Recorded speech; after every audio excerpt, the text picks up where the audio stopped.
Hi friends, இப்போ நம்ம chicken ஈரல் எப்படி செய்கிறதுன்னு பார்க்க போகிறோம். கல்லீரலும் இருக்குது, மண்ணீரலும் இருக்குது. நான் சேர்த்து தான் போடுறோம். இதில் வந்து கொஞ்சம் இஞ்சி பூண்டு பேஸ்ட்டு, கொஞ்சம் உப்பு போட்டுக்கலாம். அதுக்கப்புறம் வெறும் மிளகாத்தூள் கொஞ்சம் போட்டுக்கலாம். மஞ்சத்தூள் கொஞ்சம் போட்டுக்கலாம்.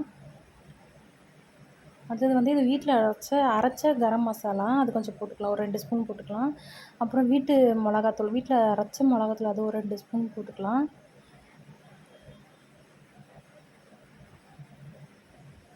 நல்லா மிக்ஸ் பண்ணிக்கலாம்.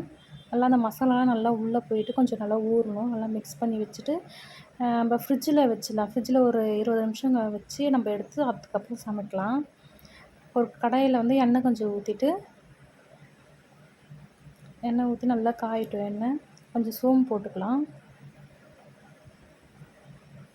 அதுக்கப்புறம் ஒரு 2 வெங்காயம் போட்டுக்கலாம். ஒரு 2 வெங்காயம், மீடியம் சைஸ் 2 வெங்காயம் நாங்கள் எடுத்துருக்கோம். 2 வெங்காயம் போட்டு நல்லா கொஞ்சம் பொன்னிறமாக வதக்கி எடுத்துக்கலாம். அப்புறம் ஒரு 2 தக்காளி, வெங்காயம் நல்லா வதங்கிடுச்சு.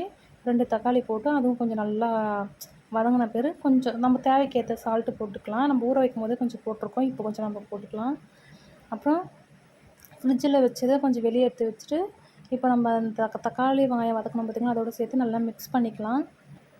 நல்லா மிக்ஸ் பண்ணிவிட்டு தண்ணி ஊற்றாமல் நம்ம கொஞ்சம் நேரம் வேக வைக்கலாம் மூடி போட்டு.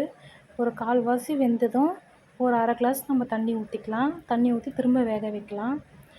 நல்லா கொதிச்சதுக்கப்புறம் அப்படியே நம்ம கிளறி விட்டுட்டே இருக்கணும். மூடி போட்டு கிளறி விட்டுட்டே இருங்க.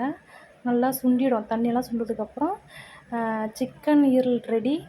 வீட்டில் ட்ரை பண்ணி பார்த்துட்டு எப்படி இருக்குன்ட்டு சொல்லுங்கள். கமெண்ட் பண்ணுங்கள். என் சேனலை லைக் பண்ணுங்கள், சப்ஸ்கிரைப் பண்ணுங்கள். தேங்க்யூ.